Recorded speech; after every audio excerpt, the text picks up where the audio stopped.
ಬಂತವ್ರಿಗೆ ಇವ್ರು ಯಾವ ಕಾರಣಕ್ಕೂ ಗೆಲ್ಲುದಿಲ್ಲ ಅಂತೇಳಿ ಟಿಕೆಟ್ ಅನ್ನ ಬದಲಾವಣೆಯನ್ನ ಮಾಡಿದ್ದಾರೆ. ಸದಾನಂದ ಗೌಡ್ರಿಗೂ ಟಿಕೆಟ್ ಕೊಡ್ಲಿಲ್ಲ, ಪ್ರತಾಪ್ಗೂ ಟಿಕೆಟ್ ಕೊಡ್ಲಿಲ್ಲ, ಕಟೀಲ್ಗೂ ನವೀನ್ ಕಟೀಲ್ಗೂ ಟಿಕೆಟ್ ಕೊಡ್ಲಿಲ್ಲ.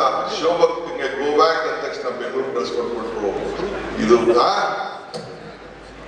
ಸಿಟಿ ರವಿ ಗೋ ಬ್ಯಾಕ್ ಅಂತ ಹೇಳ್ಬಿಟ್ಟು ಶೋಭಕ್ತನ ಕಳಿಸಿ ಸದಾನಂದ ಗೌಡ್ರಿಗೆ ಪಾಪ ನನಗೆ ಎಷ್ಟೋ ಜನ ನಮ್ಮ ಗೌಡ್ರುಗಳೆಲ್ಲ ಹೇಳ್ತಾ ಇದ್ರು, ನಮ್ಮ ಸದಾನಂದ ಗೌಡ್ರು ಮಾಡಿದ ಅವಮಾನ, ಶೋಭಕ್ಕೆ ಮಾಡಿದಂತ ಅವಮಾನ ನಾವು ತಡ್ಕೊಳ್ಳಿಕ್ಕೆ ಸಾಧ್ಯ ಇಲ್ಲ. ಕೊಡಗಲ್ಲಿರುವಂತ ಗೌಡ್ರುಗಳು, ಕೊಡಗರು ನಾವೆಲ್ಲ ಸೇರಿ ಸ್ವಾಭಿಮಾನದ ಮತವನ್ನ ಈ ಸಂದರ್ಭದಲ್ಲಿ ಕಾಂಗ್ರೆಸ್ ಪಕ್ಷಕ್ಕೆ ನೀಡಲಿರ್ತೇವೆ ಅಂತ ಹೇಳಿ ಇವತ್ತು ನನಗೆ ಅನೇಕರು ಇವತ್ತು ಹೋರಾಟ ಮಾಡಿದ್ದಾರೆ.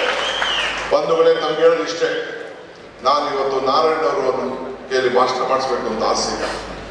ನಾರಾಯಣನವರ, ನಮ್ಮ MC ನಾರಾಯಣನವರ ಭಾಷಣ, SM ಕೃಷ್ಣ ಅವರು ಮುಖ್ಯಮಂತ್ರಿ ಆಗಿದ್ದಾರೆ. ಈ ರಾಜ್ಯದಲ್ಲಿ ಆರ್ಥಿಕವಾದಂತ ಸ್ಥಿತಿ ಶಕ್ತಿ ಬರ್ಬೇಕಾದ್ರೆ ನಾನು ಸುಮಾ ವಸಂತರವರು, SM ಕೃಷ್ಣ ಅವರು ಸಂಪುಟದಲ್ಲಿ ಮಂತ್ರಿ ಆಗಿದ್ದಾರೆ. ಆವತ್ತು ಕಾಲದಲ್ಲಿ ನನ್ನ ಕ್ಷೇತ್ರಕ್ಕೆ ಒಂದು 6 ಕೋಟಿ ಕೇಳಿದೆ. ನಾನು ಯಾವುದೋ ರೈತರಿಗೆ ಸಹಾಯ ಮಾಡಬೇಕು ಅಂತ, ಪರಿವರ್ತನಾ ದುಡ್ಡು ಕೊಡ್ಬೇಕು ಅಂತ, ಕೊಡಕ್ಕೆ ದುಡ್ಡಿರ್ಲಿಲ್ಲ ಸರ್ಕಾರದಲ್ಲಿ. ಅವರನ್ನು ಭಾಷಣ ಮಾಡಿದ್ರು ಏನು ನಮ್ಮ ಅಬ್ಕಾರಿ ನೀತಿ ವಿಚಾರದಲ್ಲಿ. ಅವತ್ತು ಸೆಕೆಂಡ್ ಥರ್ಡ್ ಎಲ್ಲ ನಿಲ್ಲಿಸಬೇಕು ಅಂತ ಹೇಳಿ ಭಾಷಣ ಮಾಡಿದ್ರು. ಮುಖ್ಯಮಂತ್ರಿಗಳ ಸ್ನೇಹಿತರು ಒಂದಿನ ಕಾಲದಲ್ಲಿ ಈ ಲಿಕ್ಕರ್ ಲಾಬಿಯವರು, ಆದ್ರೂ ಕೂಡ ಇವರು ಭಾಷಣ ಕೇಳಿ ಒಂದು ತೀರ್ಮಾನಕ್ಕೆ ಬಂದ್ರು. ಕೊಡಗಿನ ಕೊಡುಗೆ, ಒಬ್ಬ ಧೀರ ನಾಯಕರ ಕೊಡುಗೆ.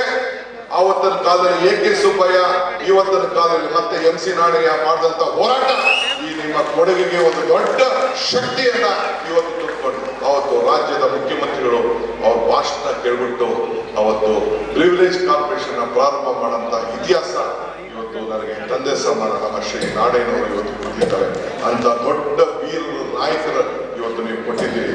ಆದ್ರೆ ಮುಂದಕ್ಕೆ ಈ ಚುನಾವಣೆ ಅವ್ರು ಯಾವ ದಡ್ಡವರು ಜನತಾ ಪರಿವಾರದಲ್ಲಿ ಇದ್ಕೊಂಡು ಹೋರಾಟ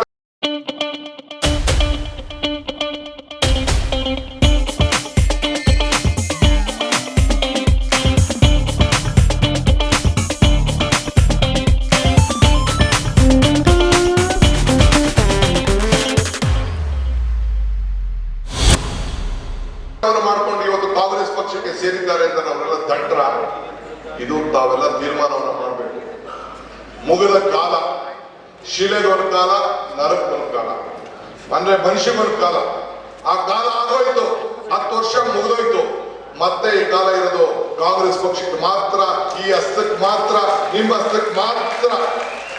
ನಾನು ಹೇಳಿದ್ನಲ್ಲ, 5 ಬೆರಳು ಸೇರಿ ಕೈ ಮುಷ್ಟಿ ಆಯಿತು, 5 ಗ್ಯಾರಂಟಿ ಸೇರಿ ಕೈ ಗಟ್ಟಿ ಆಯಿತು. ಈ ಕೈ ಗಟ್ಟಿ ಆಗೋದ್ರಿಂದ ಕರ್ನಾಟಕ ರಾಜ್ಯ ಸಮೃದ್ಧಿ ಆಯ್ತು, ಅಭಿವೃದ್ಧಿ ಆಯ್ತು. ಇದಂತ ಗಮನದಲ್ಲಿ ಇಟ್ಕೊಳ್ಳಿ. ಇನ್ನ ಬಹಳ ವಿಚಾರಗಳನ್ನ ನಮ್ಮ ಮುಖ್ಯಮಂತ್ರಿಗಳು ಮಾತಾಡ್ತಾರೆ.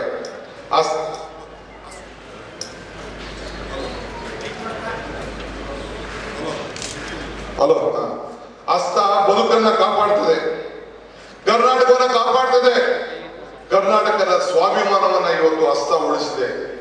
ಆದ್ರಿಂದ ನಾವು ಈ ಸಂದರ್ಭದಲ್ಲಿ ಜಾತಿ ಮೇಲೆ ಮತ ಕೇಳೋದಿಲ್ಲ, ಧರ್ಮದ ಮೇಲೆ ಮತ ಕೇಳೋದಿಲ್ಲ, ನಾವು ನೀತಿ ಮೇಲೆ ಮತವನ್ನ ಕೇಳ್ತಾ ಇದ್ದೇವೆ.